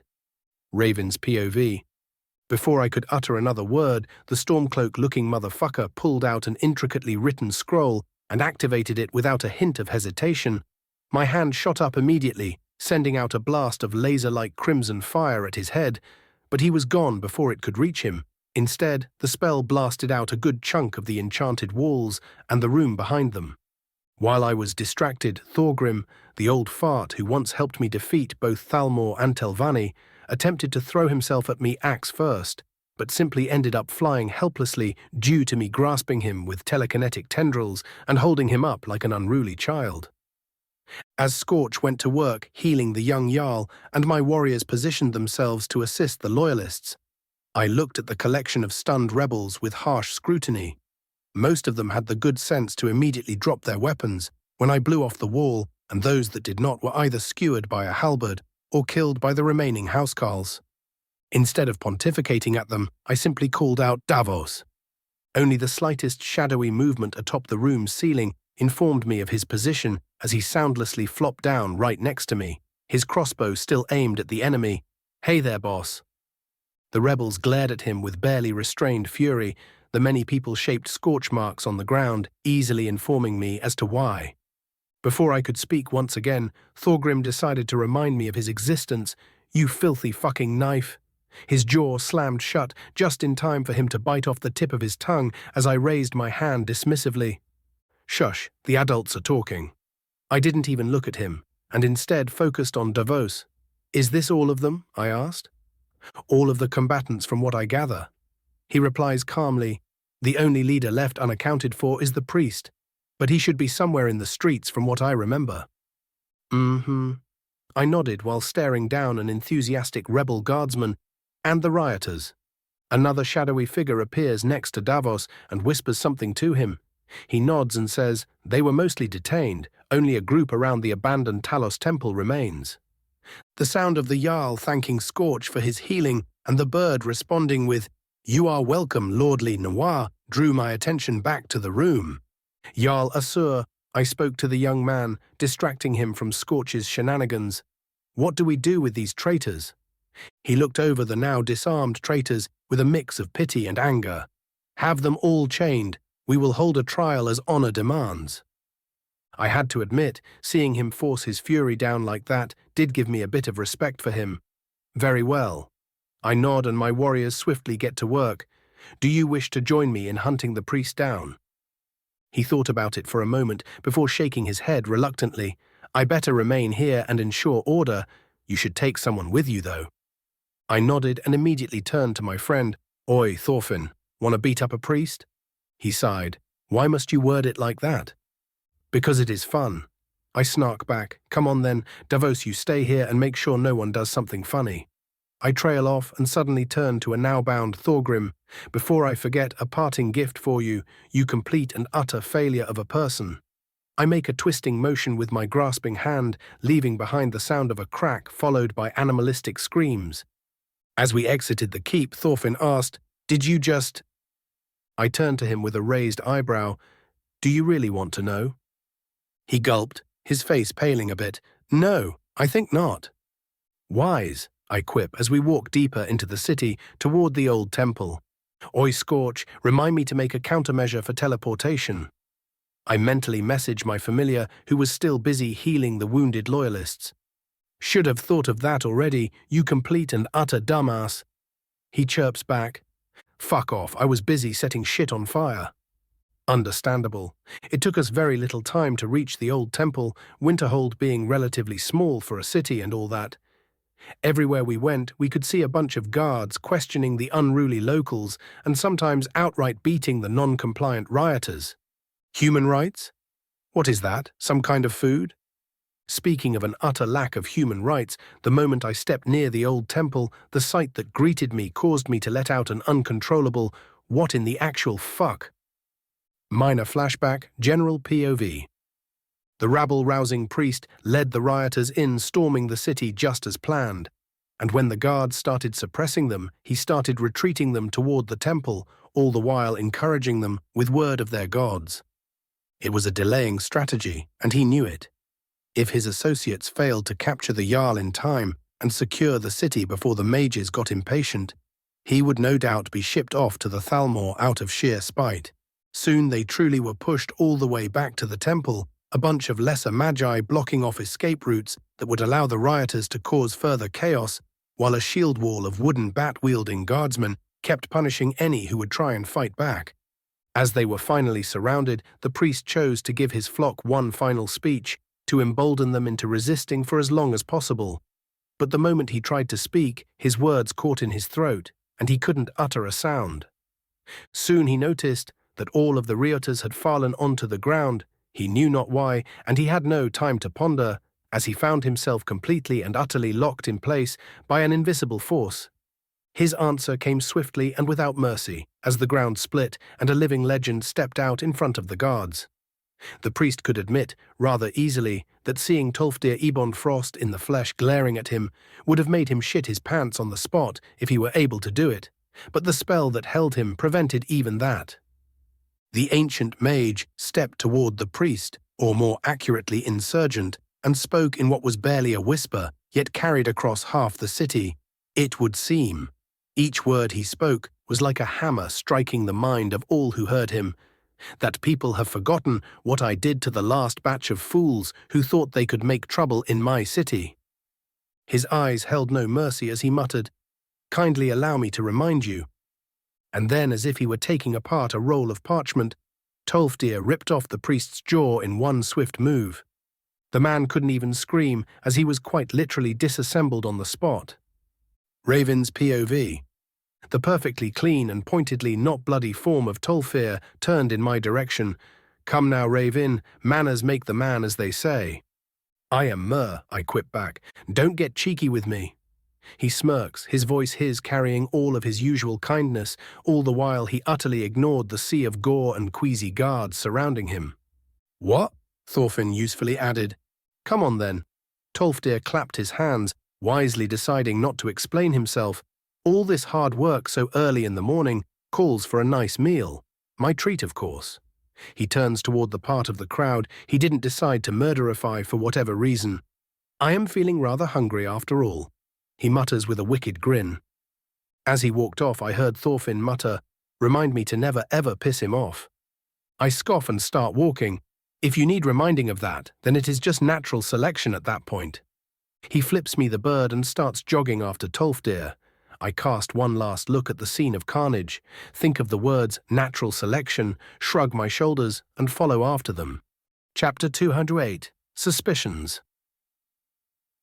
We did not get even halfway to our meal before we were intercepted by a guard messenger and called back to the keep. I had to hold back my snickers as I watched the poor man wilt in fear while Tolfdir grumbled on and on about impatient youths and not even letting their elders have a meal in peace. The old man was probably doing it on purpose. Judging by how pale he was when we finally reached the keep, the man would probably have a nightmare or two in the following days. There were no grand proclamations nor celebratory cheers. The moment all of the relevant higher-ups were present within the keep, we started planning damage control and how best to capitalize on the traitors' trials tomorrow, and how to best make sure that something as insulting as today's infiltration never happened again. Most of them lamented the fact that they had to be rid of a large number of their erstwhile friends, and in some cases even family, but I considered it a much better fate than them springing this up while we were in the middle of a battle, or, divines forbid, a siege. Now that I think about it, this whole thing stunk to high hell with how obvious and low effort it was. Stormcloak had seemingly shown his hand far too early to cause any greater impact. Almost as if it was all a distraction, the thought came unbidden. My mind stewed with the many possibilities as we went over the cleanup, and by the time we were finally done, Tolfdir still insisted on all of us having a nice meal to unwind. The contrast between the field of gore we found him in and listening to the old man tell stories of old adventures was almost as jarring as the speed at which the young Jarl devoured the food we ordered. Turns out the kid in charge was a stress eater. On another interesting note, for defending his Jarl from near certain death, and due to the sudden need of honorable men to defend the hold, read EC Propaganda. Thorfinn had been given the rank of Thane and the partial revenue of the section of the city where he lived. I burned his confused expression into my mind for whenever I learned how to immortalize it fully. It was a wonder he didn't accidentally devour a table with how wide open his mouth was. Yet even as I left the inn, far more relaxed than before, the thought that something was amiss kept relentlessly pinging in my mind, and at this point, I'd be an utter fool to ignore it. Before that, however, I had to greet my erstwhile stalker. "You can come out now," I said quietly enough for no one but my intended target to hear. A reluctant moment later, Serana stepped out from a nearby corner, looking at me with her expressionless eyes. "Enjoy the show?" I asked blandly. She had been following me for most of my little outing in the city for whatever reason, and I found myself curious as to why. "Am I forbidden from taking a morning walk?" She bites back sarcastically, but her voice lacks any true heat. I roll my eyes and keep walking. "So long as you are civilized and remain within fetching distance, you can do whatever the bloody fuck you want." I let my words settle for a moment and then speak again. "I was wondering why you decided to follow me around while I went and whacked the uppity masses." I saw her cup her chin in my mind's eye. I guess I was curious to see what you would do. When you stormed out, you looked just about ready to slaughter anyone and everyone who dared disturb your little domain, but it just ended up so anticlimactic. I have my own suspicions as to why the uprising was so pitiful, but that will take some confirmation first. I explain absent-mindedly, getting a raised eyebrow in response. As to why I didn't go around slaughtering civilians and butchering surrendered enemies, that should be rather obvious. "Ah, yes." She nods sagely. "Can't have the masses see their glorious hero stepping on them." "Something like that." I snort, and as we passed the gates of my compound and greeted the guards, I decided to change the topic. "How has your stay been so far?" "I have been here for barely a day." She deadpans, but before I can return the snark, she raises a placating hand. "I have mostly been reading up on history and asking around about the current state of the kingdom, or province as it is called these days." "I do hope you didn't decide to charm my followers into giving your answers." I looked at her, not threateningly, but the implication was easy enough to understand. She covers her mouth, hiding a smile. "You do realize vampires can actually talk normally, do you not?" "Oh, I know that much," I say, and then frown when unfortunate memories make themselves known. I do not speak further until we are seated in my study, myself enjoying my newest vice and Serana drinking some imported wine. A map of current operations against the Stormcloaks materialized atop my table. It was filled to the brim with tiny marks and notes symbolizing certain places of interest and troop movements. It was one of my more recent possessions, and I had it updated regularly by my agents and through frequent messages from Solitude. "So what are your thoughts on the current state of the world?" I ask conversationally as my eyes narrow at a specific point on the map. "The more things change, the more they stay the same." Serana answers with as much melancholy as she can express. "There are so many more people around, and so many new luxuries to explore. But that also means the conflicts are that much bigger." "Ain't that the truth?" I sigh. "What is truly confusing, however, is the current civil war." She continues, "I could understand many things happening in response to the Dominion's expansion and the ensuing peace treaty, but a human supremacist weakening the primary human force baffles my mind." My eyes lead me down the intricately marked roads around Falkreath as I listen to the ancient vampire speak. After a moment of pleasant silence, I shrug in response. Either he is really that short-sighted, or he has been manipulated by the Thalmor for years. Quite frankly, I prefer the latter because the former would speak very poorly of the Nordic population's intelligence. "Quite," she agrees easily, but then her brows furrow in thought. "But why exactly are the Thalmor so fixated on their quest for imaginary purity? I must be missing something. because them trying to conquer and cleanse the world just doesn't add up with their goal of making the Ultima more powerful. My eyes snap to High Hrothgar, represented on the map as a neutral ground. They believe they are after the towers, I say blandly. The towers. She doesn't get it immediately, but the moment she does, she freezes for a short moment. By the gods, are they insane? And there you have it. I look up from my map, a glint of amusement in my eyes. The Thalmor. No wonder everyone hates their guts. Serana slumps into her chair. I chuckle, not like they could even do much against a metaphysical concept to begin with. The worst part of this whole conflict is that it is in the end pointless. Though I guess it does give them the excuse to form their own empire, which fair enough, I guess. I finish with a shrug, to which my guest nods. We sit in companionable silence as I keep poring over maps and reports before it all finally clicks as I look at the passage connecting Falkreath with the Rift. The passage and Helgen were some of the first places the forces of Whiterun had conquered. The entire passage was either collapsed or walled off in specific thin choke points, as to make crossing it without massive casualties near impossible. Near impossible without magi or heavy artillery, that is. And considering the terrain there, the artillery was definitely out of the equation, leaving only their mages. Cheeky fuckers can plan. I practically spat, though there was a bit of praise in my voice. Finally found what you were looking for? Serana asks, looking up from the history book she was poring over. Yep. I smack my lips in annoyance. I am going to have to go now. Make sure not to murder anyone while I am gone. As I am about to teleport away, I hear her say, wait. I stop and look at her. Do you need something while I am gone? May I come with you? She asks after only a moment's pause. Many questions appear in my mind at her request, but I simply settle on why. I have been still and cooped up for far too long. It is uncomfortable. It still amazed me how expressive she managed to be with her utterly emotionless tone and almost stone-like expression. Her plight was understandable, however, so I simply nodded in response. I will be teleporting to Solitude first and return swiftly, then you can join me.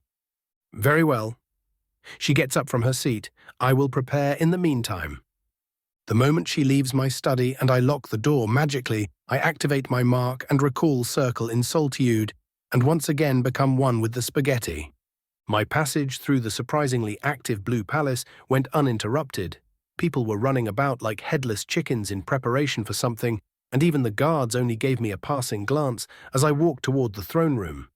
Something got everyone excited, and one cursory look swiftly informed me of exactly what. Queen Elisif was giving birth. I found Torrig pacing around in front of the room, his nervousness so grand it had an aura of its own. Falk and Bolgear were looking over him with amused eyes as they all waited for the big news. A good evening to you all, gentlemen. I greet them as I approach. Torrig looks relieved for whatever reason. You got the message then? Great. What message? I blink. He stops pacing suddenly and gives me a confused look. I sent a message requesting your presence just in case something went wrong. You do realize such a message would have taken close to a day to reach me without magical help, right? I slowly point out. He raises a finger, thinks for a moment, and lowers it with a frown of shame. I really should pay more attention to such things. He mumbles before looking at me fully. Why are you here then? My presence seems to have distracted him from his current predicament, so I simply state there was a revolt in Winterhold that we crushed almost immediately.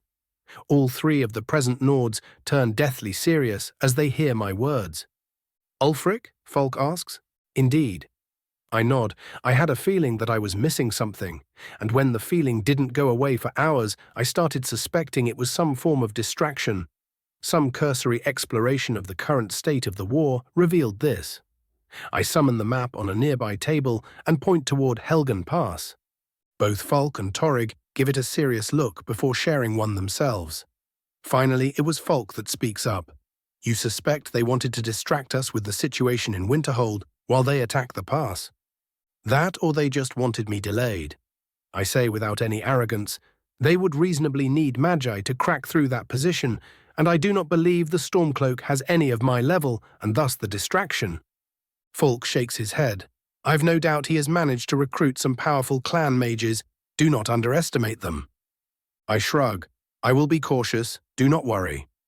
He narrows his eyes and frowns, probably thinking that I was being arrogant, but doesn't try and press his point and instead asks, I am guessing you want us to send reinforcements while you hold off the attack? Yup. I agree. Working with Falk was always such a treat. The man knew exactly what he was doing at all times, and it showed.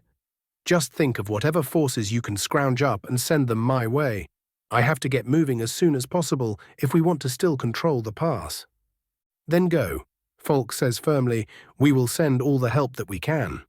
I nod at the steward and turn to the conflicted king, sorry that I couldn't stay for the celebrations but duty calls and all that. He smiles sadly, but nods in understanding. Oh, and Torrig, I say as I turn to leave and see him look up, congratulations. The last thing I hear before I teleport out is one of the midwives running out of the king's chambers and telling him that he just got a healthy son. Chapter 209, Helgen Pass. General POV, the morning of the same day. A light mist covered the narrow pass that connected the western part of Skyrim with the east. Only the flickering torchlight placed atop the thick wooden palisade blocking said pass allowed the soldiers of the undermanned legionary garrison to observe anything further than their own noses. Only 300 men and women were stationed in the freshly constructed fort, as mere days prior the vast majority of their comrades were called to press the attack on Falkreath. Apparently some imperial big-shot general had arrived with reinforcements or something. The rumors were as many as they were diverse. A tall Orsimer clad in standard-issue Legion armor lazily spat off the wall and started chewing on some sort of calming leaf he had won during yesternight's gambling, the cold wind blowing in his face, causing him to grunt in annoyance. Join the Legion, they said. He scoffs. You will earn glory, they said. What can you do, boss? A Breton leaning on a nearby tower shrugs. Better here than anywhere near that crazy-ass mage. A thought strikes him and he shudders. Just imagining what dumb shit we might have gotten pulled into due to some convenient excuse gives me the bloody shivers. The orc shrugs non-committally and pulls out his axe for routine maintenance. It is good work and pays well. No point bitching about it. Well, excuse me, Mr. Decanus, sir. The Breton rolls his eyes. Not all of us are so lucky as to get promoted after our first fight. Zarok, an ex-sprawl criminal and Reach expedition veteran, glared at his comrade and grunted dismissively. Luck had nothing to do with it. He had proven himself many times over in the short siege that marked his first deployment, and even if he was no follower of Malakath, he would not allow anyone to question his achievements. The sound of heavy armored footsteps brings their attention to the door of the square wooden tower as a tall Nord clad in personalized armor steps out. Both of them immediately salute Centurion. The Nord raises his hand, signaling his dismissal of formalities. Runner just came in, said the forests are teeming with rangers and other traitors, so we will be alone for a while longer. Damn, Zarok says bluntly, and the moment the information finally settles, his instincts warn him that something is amiss. Something he is not knowledgeable enough to recognize, unfortunately. So, instead of knowledge, he decides to use his other advantages. Uncaring of the odd looks he earns from the dozen or so legionaries present on his section of the wall, he starts sniffing the air, and just before the frustration of needlessly shaming himself asserts itself, he smells something in the distance. He narrows his eyes in an attempt to discern whatever it is that he has just smelled, but notices nothing in the distance. The fog had truly chosen the worst moment to appear. The firm hand of the Centurion grabs his shoulder, almost causing him to growl at the slightly shorter man, but the Nord ignores the glaring and asks, "Something out there?" Zarok's grunt tells him of the orc's uncertainty, and he nods, pulling out a scroll from a hip pouch, and after a deep breath to prepare himself, he uses whatever pitiful reserve of magicka he possesses to activate the inscribed spell. Almost in the same instant the spell activates, the Centurion shoves the orc back and places his shield facing forward just in time for his rune-enhanced defense to block a potent blizzard spell and stop it from rending everyone atop the wall to pieces. Though his action was not without cost, as a pool of blood soon forms below him from his many new cuts. Completely ignoring his pained state, he roars, "Sound the alarm!" And all hell breaks loose. The defenders start scrambling to grab their weapons, while whoever is attacking them decides to stop trying subtlety and just starts brute-forcing large-scale spells at them with reckless abandon. By the time the spells stopped, only 234 defenders remained from the original 300, and only one of the 3 sentry, as the one who saved Zarok's life, had succumbed to his wounds without anyone being able to help him due to the bombardment. Hoping against all hope that the mage would be drained for at least some time, Zarok decides to allow his desire for authority to take over, and he starts barking orders. "You two, get up and check on the Scorpion crew. If they are dead, man the weapon. You and you," he points at 2 heavily bruised soldiers, "go to the other sections and check if they are still standing, and then get the camp followers behind the second gate." When they do not immediately move, he practically snarls at their hesitation. "What are you staring at, you cowards? Get moving." That finally gets the cowards going. "The rest of your lot prepare javelins. I doubt that the rebel fucks are stupid enough to give us time to regroup." He looks at the rest of the men, expecting dissent and disagreement at the mere idea of listening to a disgusting orc. But to his utter surprise, no one complains as they swiftly take positions atop the wall. And just in time, as well as a mix of grappling hooks and ladders, connect to the sharpened palisade. A couple of tense moments passed while the legionaries awaited their enemy, many of them feeling like hours had passed in each moment as the ladders and ropes told them of movement from below. Yet the one who took the responsibility of command upon his shoulders kept his mind clear, and after counting to 10 in his mind, he roared, "Javelins!" His words were met with movement from his own men and a sudden rush from whoever was climbing, but no amount of sudden speed would save them from the salvo of wood and steel the legionaries delivered with practiced efficiency, as close to 24 heavily armored stormcloaks fell to their doom after being struck by either javelin or dying ally. That delayed them only for a while, however, as the attack was redoubled almost immediately, and not all of the javelins had managed to strike their targets. Zarok tried to keep his comrades in good order as they repelled their enemy, but as more and more stormcloaks climbed atop the wall, the whole battle swiftly dissolved into a messy melee. All was not lost, however, as the fog started to clear only minutes after the assault had begun, soon revealing the majority of the attacking force, and as he beheld his enemy, Zarok's heart fell. Hundreds upon hundreds of well-equipped warriors stood at the other end of the visible pass, just waiting for their opportunity to strike. The paltry numbers of the defenders could never hope to stand against such numbers. But they could hope to delay them. The thought struck him. He pushed a wounded rebel off the wall with a roar of exertion and turned to one of his more wounded men. "Tell the Scorpions to target the mountain. Tell them to bury those fuckers." "At once, sir." The man hobbled into the tower as swiftly as he could. As he waited for his plan to succeed or fail, he noticed a group of rebels in the distance, all of them wearing distinctly mage-like robes and currently channeling another spell assault. Once again, he prepared himself for agonizing death, and once again fate decided to make its play as the Scorpions atop the other towers immediately swiveled toward the Magi and forced them to withdraw. None of them died, however, as one of them rose a wall of stone before the bolts could skewer his comrades. "Fucking mages," Zarok groused as he fed another idiot.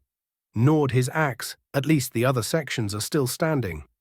The grind of the battle continued for an agonizing amount of time, each second feeling like an eternity as both forces attempted to butcher their opponents before some imaginary time limit was reached. And reached it was as a duo of projectiles struck a massive rock atop one of the pass's walls, causing it to roll down, carrying trees, dirt, and other rocks with it. Within but a single moment the pass was closed off, however temporarily, and all enemy reinforcements stopped. The legionaries took great pleasure in slaughtering every single idiot still standing atop the walls. No quarter was offered or given. All of the centuri were dead when the fighting finally died down, and most of the lesser officers as well. The Stormcloaks were obviously targeting them first, so as to break morale as swiftly as possible. Lucky me that even the fucking rebels don't believe an orc would be in command. Zarok groused as all the remaining officers gathered, and the quartermasters directed the camp followers to clean up the bodies and gather equipment. "So, how many?" A tired, gnawed Decanus asked the senior quartermaster, a bald old imperial with a magnificent grey beard. 132 still combat capable with 43 too wounded to move around. The quartermaster answered dutifully, "Our munitions are still well stocked, and the potions should stop any of the heavily wounded from dying, but most will not see battle again." Potential reinforcements. Zarok spoke up, though his voice lacked any hope for that possibility. The quartermaster shrugged, "Sent a messenger bird to Helgen, but the best we can expect is some light cavalry, as anyone heavier would just die due to the terrain if they wanted to reach us in time." Unsurprising. Adawa Bosma Decanus frowned. Zarok wiped the sweat and blood from his face with a tired sigh. "We cannot retreat, and we have no meaningful reinforcements to rely on. Guess all that is left is to die well." The gathered officers reacted as most legionaries do to dark humor with disturbing amounts of amusement. "Well said, Orc," the Nord officer grunted, though it might have been a snort. "That leaves the question, who takes command?" "If I may?" The senior quartermaster spoke up, and all of the officers swiftly gave their assent. "The only reason we are even alive is Decanus Zarok here, coming up with a harebrained scheme on the fly, so methinks that he should lead us." The Orc was utterly surprised by the suggestion. For most of his life all he knew was hatred, or at best disdain for his kind. Yet even as he battled with his surprise, the other officers nodded their assent without even a hint of hesitation. "Very well." The old quartermaster nodded gravely, "Then by my authority," and he did have said authority in case of conflict of command, "I grant the rank of provisional questor to Zarok for the duration of this battle, and until a superior officer is here to relieve him of his command." The gathered legionaries saluted him, and if he was a human weakling, he would have no doubt teared up on the spot. The fort was swiftly brought to order under its new commander, and the legionaries did their best to prepare for the upcoming assault. Barricades were placed to funnel the attackers into the smallest choke points possible, while caltrops and other non-weapon sharpened objects were thrown about to at least slow, if not utterly stop the rebels from climbing certain portions of the wall. Zarok had hoped he had bought at least a day with his plan, but fate and the Stormcloaks had other plans as the pile of rubble suddenly started to shake and a passage opened up across its center. An old Nord man walked in front of what was obviously an honor guard of housecarls, all of them wearing steel plate armor. The old man surveyed the fort with lightly glowing eyes before huffing and muttering something to a weary soldier next to him, causing the man to look down in shame. Without any further preamble, he walked further toward the fort, just out of range of the scorpions, and crossed his palms.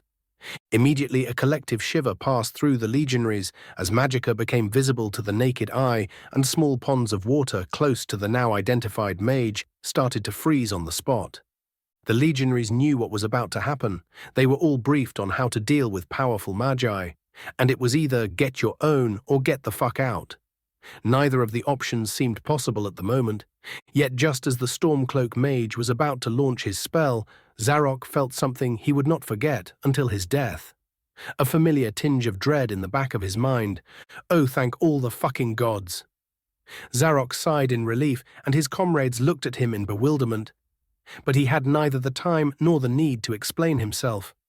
The Nord launched an utterly massive blizzard toward the walls, and when it seemed like the whole thing was about to be turned into a popsicle, a much smaller but far more potent bolt of golden flame struck the spell, causing an explosion of undirected power and blinding both the attackers and defenders. Zarok suddenly felt someone standing next to him and turned to see the Fukmothering court mage standing there in full armor, accompanied by a very pale and completely expressionless woman. "Sup?" Raven Flametongue waved at the orc lazily, and if he didn't think he would get his shit kicked in, Zarok would have probably hugged the mad elf then and there. Chapter 210. Chapter 14. The Nick of Time. Raven's POV en route to Helgen Pass. The wind whips around me as Scorch cuts through the air at full speed, leaving behind a trail of fire. The massive flaming bird purposefully showing off to the black blur following behind us with contemptuous ease. Those wings that were usually tacked on to the form of a vampire lord, making them look like some kind of skinned chicken, were apparently far less decorative in the case of a daughter of Cold Harbor. I shook my head at the memory of the amused look Serana gave me when I asked her if she was fine with flying on Scorch, and she simply sprouted large bat-like wings while raising an eyebrow. It would seem that me being a know-it-all had earned me a bit of sass from the resident immortal. I could only hope that Harkon didn't get that little bit of power up, as killing his ass while he flew at such speeds would be annoying, even with copious use of precognition. As we flew by High Hrothgar, I felt a new set of eyes focus its gaze on me. The feeling of a mountain staring down at me was anything but pleasant, but I knew that I was in no real danger, as the moment I looked at the source of the gaze, I was met with the sight of an utterly massive, grey-scaled dragon calmly sitting atop the mountain and looking at us with a mix of curiosity and concern. My eyes widened at just how large he was, as he stood at least twice the size of Volthuriel. Understanding the reason for his concern, namely me spreading word of his sighting, I offered him a formal bow, still flying at full speed, of course, and spoke Drem. It was no true shout, but I made sure to focus all of my intentions into the word, and that was seemingly enough as the ancient dragon let out a hum that somehow reached my ears and closed his eyes, seemingly returning to his rest. We resumed our flight in silence until we came close to the fortified town of Helgen and set down a good distance from its stone walls. The moment we did so, I heard Serana take in a deep, calming breath, breaking her cold facade for but a moment. "Is that what I think it was?" she asked in perfect monotone, but I could still feel her distress. "If your thoughts were, 'Damn, is that Parthenax the one who taught man to use the voice and face the World Eater?' then yeah, it is exactly what you thought it was," I quip without a hint of concern in my voice, still calmly walking toward the town. I feel her eyes bore into my back for a moment before she composes herself and catches up with me. "Why do I feel this is not the most ridiculous thing I will hear you say?" I look at her with a raised eyebrow and an amused smirk. "Because you have good sense." She shakes her head, the tiniest of tugs pulling at the edge of her lips. Some posturing, shouting and browbeating. Later we once more took to the skies, our reinforcements already mobilizing behind us. "That sure is a lot of nuars," a now shrunken Scorch mutters from my shoulder. "Yup," I say with a pop, I am genuinely impressed that the garrison is still standing. "Not for very long," Serana interjects and points to the rapidly splitting rocky blockade and the rather powerful feeling mage doing said splitting. My eyes narrow and I focus on the enemy mage. A moment later I learn what I need and mutter Shatter Shield. I furrow my brows. Ulfric is definitely going all out with this one if he sent one of his best mages forward. "So just a more powerful Noir?" Scorch tilts his head and then shrugs. "Does he burn, though?" I give him a blank look. He is a war veteran that could stand against genuine Altma Magi. Underestimating him is plain stupid. "I believe we have no more time to chat." Serana interjects once more. "The path is already open." "Not yet," I say, my clairvoyance already working on creating a perfect timing. "He is already charging a spell. Why hesitate?" she asks with genuine confusion. A grin nearly splits my face as I summon my complete armor and step atop a rapidly expanding firebird. "Presentation." I state as if the word explained everything, and within the same moment, Scorch plunges toward the wide wooden wall of the legionary fort and right into the path of the giant blizzard. Deciding to keep some of my aces hidden, I summon my glaive and channel a blast of solar flame at the wave of ice, hitting it dead in the center and harmlessly shattering it in all directions. Before anyone can blink, I unsummon Scorch and stand atop the wooden wall, the somewhat familiar-looking orc looking at me with a mix of fear and relief. One rapid identification later, I greet the apparent new quester Sup. I see him slowly mutter Sup? What? Before he wakes up from whatever confusion I caused and offers a crisp salute. "Sir, Quester Zarok and current commander of this position reporting for duty." "Greetings, Kestor." I ramp down the spooky effects of my mask. "Get your men ready. I will try and push the rebels back, but be prepared just in case they still decide to press on." He nods and I look to Serana, who simply tilts her head. "I will stay here and look for any overt traps." "Very well." I accept her reasoning and finally look back to the Stormcloaks. The rebels had moved back a bit, making sure to keep distance between each other, while their mage was speaking to a tall blonde wearing light armor. "Have they forgotten me already? How rude." Not being one to turn down an opportunity, I snapped my left hand toward the old mage, launching another spear of roiling flames, followed by a wave of fireballs aimed at the housecarls. As expected, the old man reacts swiftly enough to protect himself, but has no time to do anything about his guard as a bunch of fiery explosions completely engulf well over half of them, killing most on the spot while heavily wounding the rest.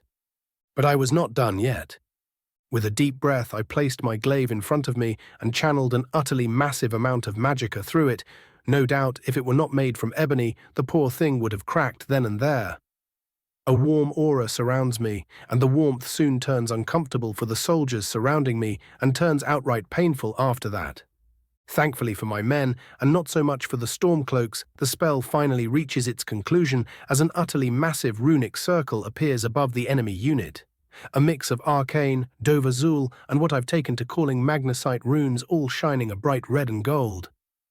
The Shattershield mage wasted no time in grabbing his apparent protégé and teleporting the both of them out of the way of my spell, just in time for the grand firestorm to hit his previous position. No other rebel survived the spell, absent-mindedly casting a wide-range heal, just in case my previous casting hurt anyone. I turned back to the orc. "Now you may make your report." It took a bit of prodding, but after a couple of minutes I finally managed to make the legionaries stop gawking and lead me to the command center. As I walked toward the large wooden building, I noticed a light glare coming from Serana, the smallest of burns on her hand, slowly healing with a loud sizzle. Whoops! As both the quartermaster and Zarok finally finished with their reports, I sighed in disappointment, my hand finding its way to my face without any input. "So we have just under 200 men against an entire army." I mutter, "That is just fucking great." "Army?" I hear one of the Decani mutter. "Oh yeah." I wave lazily. "There is an entire force of Stormcloaks waiting for a breach just in the next valley over." "Fuck," the same officer appropriately comments. Zarok grunts, seemingly amused. "Guess we die then." "Well, you lot might." I shrug, drawing many confused glances. "If things really get that bad, then I will just disappear." The confusion turns into a mix of anger and understanding, but none of them are quite so foolish as to question me. That may, however, not be necessary. I raise a placating hand. Reinforcements are already on the way, and we need to hold for only a day before the Stormcloaks are forced to retreat. "And you are certain they will?" a Bosmer officer asks. "It would be strategically foolish to continue the attack without a massive numbers advantage." I shrug.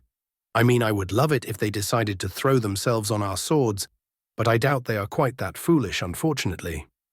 The officers all share a dark chuckle before Zarok speaks again. "You said that we have just under 200 men, but that would include the wounded." "That I will promptly be healing back into a combat-ready state." I interrupt, much to their great surprise. Some might be too traumatized to fight, but they can at least run ammunition. "You can do that?" a Nord officer asks, completely baffled by the very idea. I offer no answer, save for a mildly offended rising of my eyebrow. I leave the headquarters followed by the excited quartermaster, leaving behind a bunch of suddenly hopeful officers, their determined expressions bringing a satisfied smile to my face.